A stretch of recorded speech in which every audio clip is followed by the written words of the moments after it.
E se um homem invisível, às margens da sociedade, carregasse em seu sangue a chave para uma fortuna esquecida, enquanto o mundo o via apenas como mais um descartável?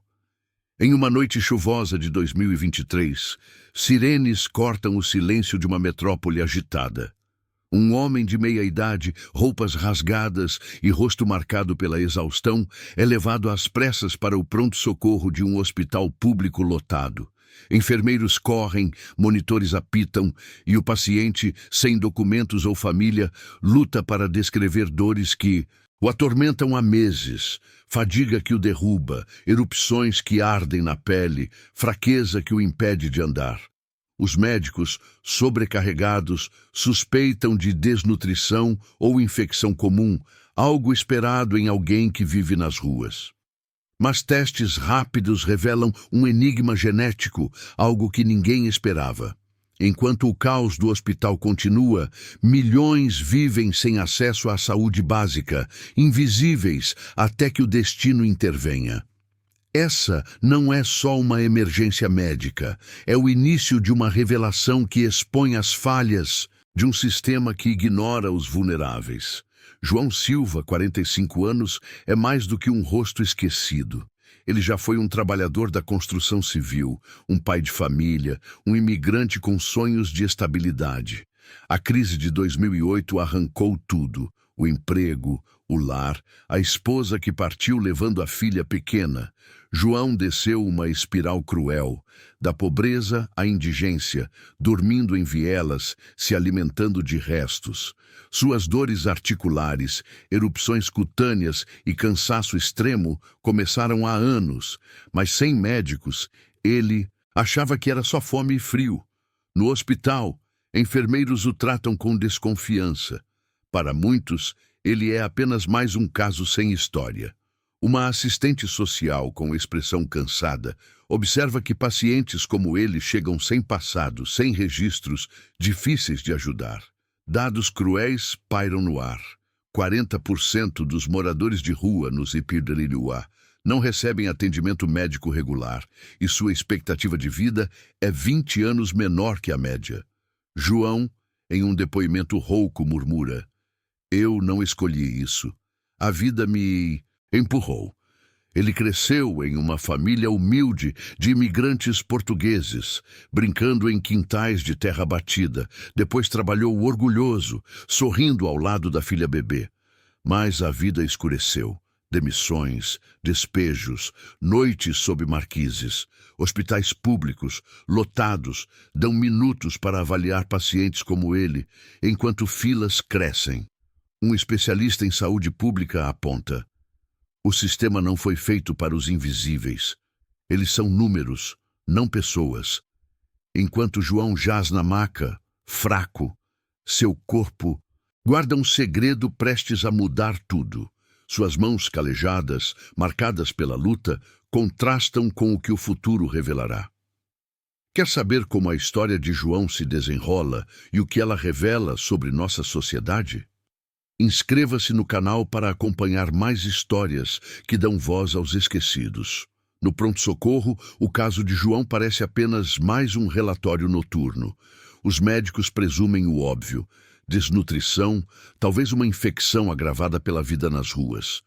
Um residente, franzindo a testa, explica: ele mal conseguia falar, então seguimos o protocolo básico.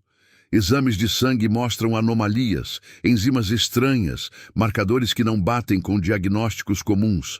A equipe hesita. Testes avançados custam caro e, para um paciente sem seguro, são improváveis. Mas uma geneticista voluntária, parte de um programa de pesquisa, inclui João em um estudo gratuito. Dias depois, o resultado chega.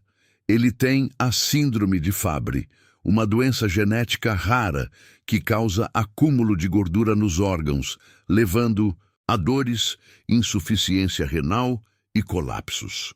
A geneticista, surpresa, segura um gráfico de DNA e diz: não é algo que esperamos em alguém sem histórico médico. O diagnóstico rompe a narrativa de indigente doente. A suposição de que João era apenas um caso perdido sem laços ou relevância, desmorona. A doença é herdada, levantando perguntas. Quem eram seus pais? Por que ninguém notou isso antes?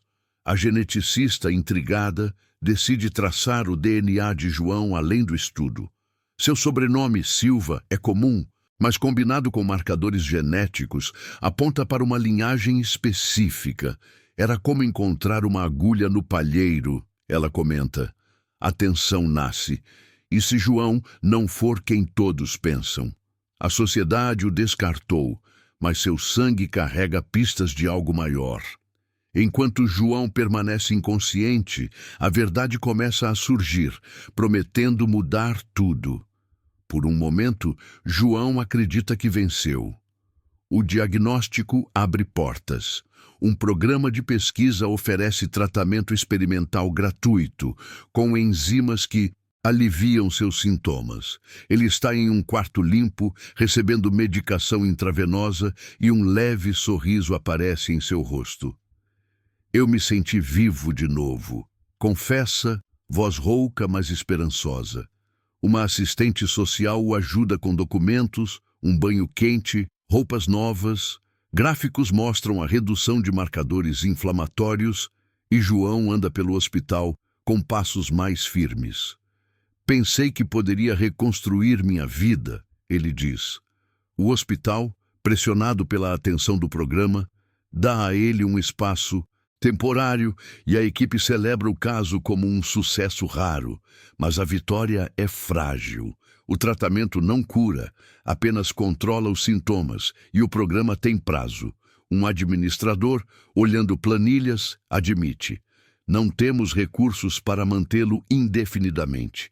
João não sabe, mas sua alta está próxima e, sem suporte, ele pode voltar às ruas. Uma enfermeira traz sopa quente. Um voluntário oferece um livro, gestos que reforçam a ilusão de controle. Enquanto João sonha com um futuro, a geneticista continua sua busca, intrigada por conexões no DNA que apontam para algo além da medicina. E-mails trocados com genealogistas sugerem que o passado de João esconde mais do que uma doença. A falsa vitória é um alívio temporário, mas as engrenagens de uma revelação maior já giram. A história de João está apenas começando. Inscreva-se no canal para não perder o que vem a seguir e descobrir como um homem comum pode mudar a forma como vemos o mundo. A esperança de João racha quando a verdade sobre seu passado emerge. A geneticista, obcecada, cruza o DNA de João com bancos genealógicos e descobre algo chocante.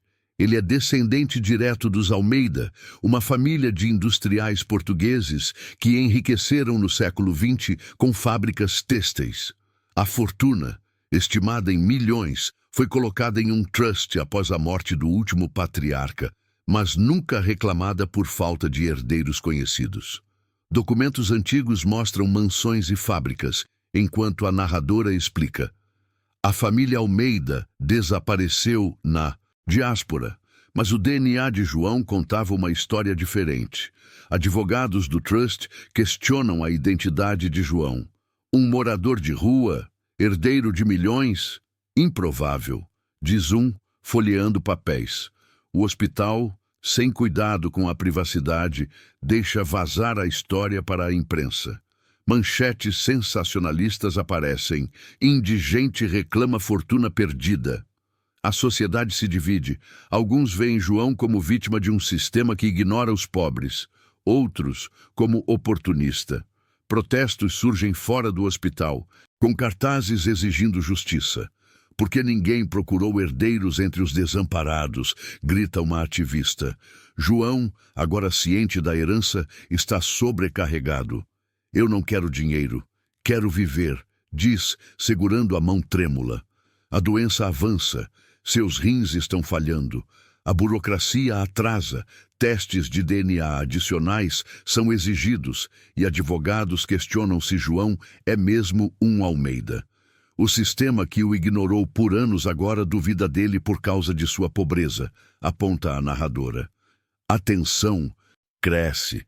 Será que João viverá para ver sua história reconhecida? A verdade corta a névoa. Após meses de análises, um segundo teste de DNA e certidões de nascimento confirmam: João é o último herdeiro dos Almeida. A fortuna, ações, propriedades, contas esquecidas, vale 50 milhões de dólares. A revelação vai além do dinheiro. A família de João foi fragmentada por décadas de pobreza e políticas migratórias rígidas que separaram seus avós de parentes ricos.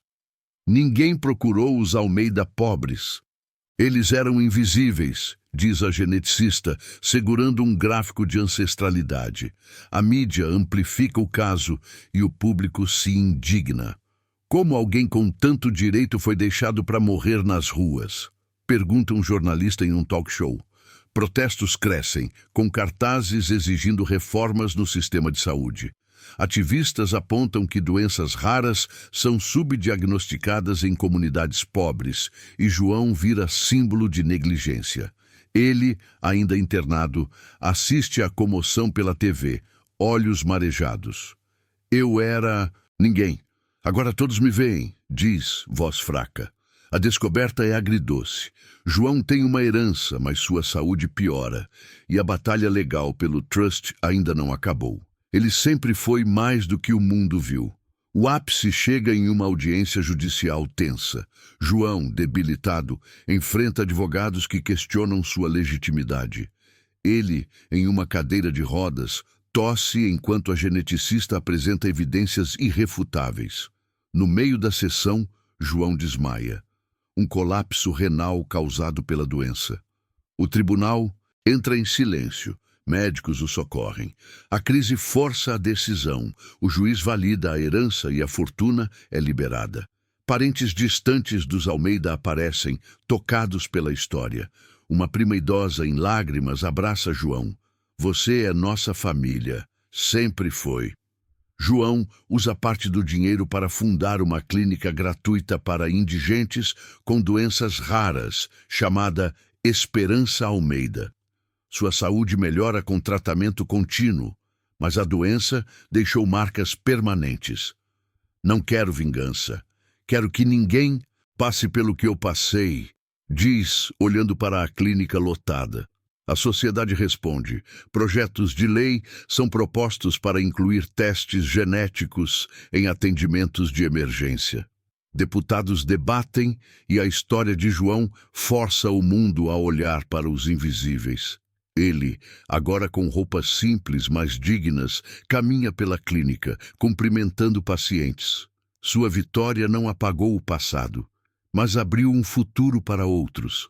A jornada de João está mudando vidas. Inscreva-se no canal para apoiar histórias que inspiram mudança e justiça. A história de João é um espelho da nossa sociedade. Quantos outros estão nas ruas, carregando não só doenças raras, mas histórias, talentos e direitos que nunca veremos?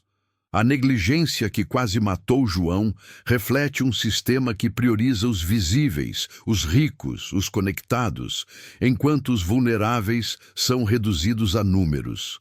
Um especialista em bioética observa: saúde é um direito, mas para muitos é um privilégio. Casos como o de João mostram que a ciência pode revelar verdades, mas só a empatia pode mudar sistemas. Dados mostram que 1 em cada 2.500 pessoas pode ter uma doença rara, mas em comunidades pobres o diagnóstico chega tarde demais, ou nunca. A lição é clara: invisibilidade não é destino, é uma falha humana. Pessoas aguardam em filas de hospitais, rostos que poderiam ser o próximo João. Sua história nos desafia a olhar além das aparências, a ouvir quem não tem voz, a agir antes que seja tarde. Quantos herdeiros esquecidos estão ao seu redor, esperando por uma chance? Doe, voluntárie-se ou apoie iniciativas de saúde para os mais vulneráveis.